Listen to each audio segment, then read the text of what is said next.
Hello guys, welcome back to my channel. आप देख रहे हैं AI creations. I hope you all are doing good. दोस्तों, अगर आप भी परेशान हैं अपनी मोटरसाइकिल के चेन सेट से, आपकी मोटरसाइकिल में चेन सेट बहुत जल्दी ख़राब हो जाता है। और दोस्तों, अगर आप अपनी मोटरसाइकिल में न्यू चेन सेट नहीं डलवाना चाहते हैं, आपका बजट बहुत टाइट है, तो ये वीडियो आपके लिए बहुत काम की होने वाली है। तो दोस्तों, इस वीडियो में मैं आपको बताऊँगा कि कैसे आप अपने मोटरसाइकिल के पुराने वाले चेन सेट को ही कुछ और 1000 किलोमीटर चला सकते हैं। दोस्तों, जैसे कि आप देख पा रहे हैं, ये यामाहा कंपनी की FZ बाइक है और इस बाइक में भी चेन सेट प्रॉब्लम आ चुकी है। इसका जो चेन सेट था वो ऑलमोस्ट खत्म हो चुका है। दोस्तों, इस बाइक का जो चेन सेट है वो ऑलमोस्ट 25,000 किलोमीटर चल चुका है। दोस्तों, अब इस बाइक में एक ही ऑप्शन बचता है कि हमको ये इसका जो चेन सेट है, ओरिजिनल चेन सेट, वो डलवाना पड़ेगा। और जो ओरिजिनल चेन सेट है उसका जो प्राइस है ये अप्रॉक्स 1200 के आसपास पड़ता है। 1200 का यामाहा कंपनी का FZ का ये चेन सेट आता है। तो मैं आपको एक और सॉल्यूशन बताऊंगा कि कैसे आप सिर्फ 50 रुपये में इस चेन सेट को और 15 से 20,000 किलोमीटर चला सकते हैं। दोस्तों, जैसे कि आप ये देख पा रहे हैं, इसका चेन सेट जहाँ से ये पीछे से एडजस्ट किया जाता है, ये ऑलमोस्ट यहाँ से पूरा ख़त्म हो चुका है। अब इसमें बिल्कुल भी गुंजाइश नहीं है कि इसको और टाइट किया जाए। और इसको अगर हम टाइट करते हैं ज़बरदस्ती, तो उसमें से कटर कटर कटर की आवाज़ आती है, टक टक की आवाज़ आती है जब बाइक चलती है दोस्तों, जो कि बहुत ही नुकसान पहुँचाती है। जो इसकी मेन शाफ्ट होती है बाइक की, जो इंजन से कनेक्ट होती है, अगर आप इस चेन सेट को टाइम से चेंज नहीं करते हैं और ऐसे ही टक टक आवाज़ के साथ इसको चलाते हैं, तो इसका जो मेन शाफ्ट होता है उसमें भी कट के निशान आ जाते हैं। और जो मेन शाफ्ट होती है वो चेंज कराने के लिए आपको जो उसका पूरा इंजन है वो खुलवाना पड़ता है। तो अगर आपकी बाइक से भी ऐसे टक टक की आवाज़ आ रही है और आपके पास अभी बजट नहीं है चेन सेट चेंज कराने का, आप भी इस सॉल्यूशन जैसे कि इस वीडियो में दिखाया गया है वैसे आप कर सकते हैं। ये बिल्कुल सेफ़ है। इसमें आपकी जो इंजन की जो शाफ्ट है उसको कोई भी नुकसान नहीं होगा। ये ऑलरेडी मैं 2 से 3 बाइकों में कर चुका हूँ। ये जो सॉल्यूशन है, अगर आप ये वाला यूज़ करते हैं मेथड, तो इससे आपका 15 से 20,000 किलोमीटर और बाइक चल जाएगी, इससे ज़्यादा नहीं चलेगी। उसके बाद आपको ये जो चेन सेट है वो चेंज करवाने की ज़रूरत पड़ेगी। जो ये इसका ये आगे वाली मेन शाफ्ट होती है, जो आगे वाला इसमें स्प्रॉकेट लगा होता है, इसको हम चेंज करेंगे। ये जो स्प्रॉकेट है ये हमें मार्केट से मिल जाता है। अगर आप यामाहा के शोरूम से, एजेंसी से ये वाला स्प्रॉकेट पता करेंगे तो आपको नहीं मिलेगा। चाहे कोई सी भी ब्रांड की आपकी बाइक हो, पल्सर हो, बजाज पल्सर हो, कोई सी भी हो, अगर आप शोरूम से पता करेंगे सिर्फ आगे वाला स्प्रॉकेट, तो ये आपको नहीं मिलेगा।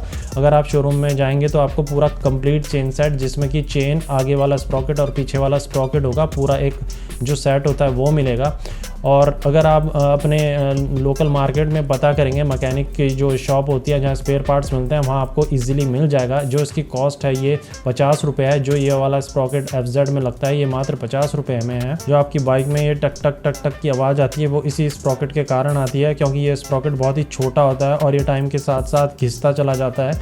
और जब ये घिसता है दोस्तों, जो ये मेन शाफ्ट में आप ये वाली वाशर देख रहे हैं, ये इसमें टच होने लग जाती है और ये फिर जो मेन शाफ्ट होती है उसको काटने लगती है। तो इसको सबसे पहले हम, जैसे हमारी बाइक में ऐसी आवाज़ आने लग जाए, हमको ये आगे वाला स्प्रॉकेट चेंज कर लेना है। तो चलिए दोस्तों, जल्दी से हम इसकी चेन लूज़ कर लेते हैं। चेन लूज़ करने के लिए हमें जो पीछे का ये एडजस्टर है इसके बोल्ट लूज़ करने होंगे, और जो ये मेन वाला एक्सल है इसका बोल्ट लूज़ करना होगा। इससे टायर एकदम लूज़ हो जाएगा और जब टायर को हम हल्का सा टैप करेंगे, हल्का हल्का टायर में मारेंगे, तो ये चेन एकदम लूज़ हो जाएगी। तो देखिए दोस्तों, चेन लूज़ हो गई है। अब हम इसका जो आगे का ये वाशर है ये खोलेंगे। इसमें 8 नंबर का बोल्ट लगा होता है, ये वाला हम खोलेंगे। उसके बाद हम जो इसका ये वाला आगे वाला स्प्रॉकेट है ये इजीली बाहर आ जाएगा। ये देखिए दोस्तों, जो इसका चेन सेट के साथ ओरिजिनल स्प्रॉकेट डला था, इसका जो ये दांता है ये घिस गया है, यहाँ से टूट गया है। और यही कारण है कि जो ये चेन जब घूमती है तो इसमें से टक टक टक टक की आवाज़ आती है। और अगर आप ध्यान से देखेंगे, जो इसका वाशर है ये चेन इसमें घूमते हुए टच हो रही है, क्योंकि ये जो स्प्रॉकेट है घिस घिस के बहुत छोटा हो गया है। छोटा होने के कारण इसमें चेन टच होने लगी है वाशर में। तो इसको हम जल्दी से चेंज कर लेते हैं। और चेंज करने के बाद मैं आपको चेन घुमा के दिखाऊंगा कि ये स्मूथली चल रही है कि नहीं चल रही है। दोस्तों, जैसे कि आपने देखा, नया वाला स्प्रॉकेट हमने लगा दिया है। और देखिए, जब मैं पहिया घुमा रहा हूँ, इसकी चेन मैंने एडजस्ट कर दी है और ये एकदम सही चल रहा है। अब इसमें से कोई भी आवाज़ नहीं आ रही है। तो ये जो वीडियो थी ये इसी टॉपिक पे थी कि अगर आपका बजट टाइट है, अगर आप चेन सेट अभी नहीं डलाना चाहते हैं और आपका अगर चेन सेट बहुत जल्दी ख़राब होने लगता है, उसमें से टक टक की आवाज़ आ जाती है, तो आप कैसे उसको मात्र 50 रुपये में ठीक कर सकते हैं। कई बार क्या होता है कि जो हमारा चेन होती है और पीछे वाला स्प्रॉकेट होता है वो एकदम सही होता है, वो इतना घिसा हुआ नहीं होता है। लेकिन जो ये आगे वाला स्प्रॉकेट होता है, इसके घिसने के कारण मैकेनिक बोलता है कि आपकी चेन प्रॉब्लम कर रही है, आपको नई चेन डलवानी पड़ेगी, पूरा चेन सेट डलवाना पड़ेगा। तो जो मेन कारण होता है वो इसी स्प्रॉकेट का होता है, क्योंकि ये साइज़ में छोटा होता है और ये जल्दी घिस जाता है एज़ कम्पेयर टू ये पीछे वाला बड़ा वाला स्प्रॉकेट। यही कारण होता है चेन में से कटर कटर और टक टक की आवाज़ आना। तो दोस्तों अगर आपको ये वीडियो अच्छी लगी तो चैनल को कर लीजिए सब्सक्राइब, साथ ही साथ बेल आइकन दबा दीजिए।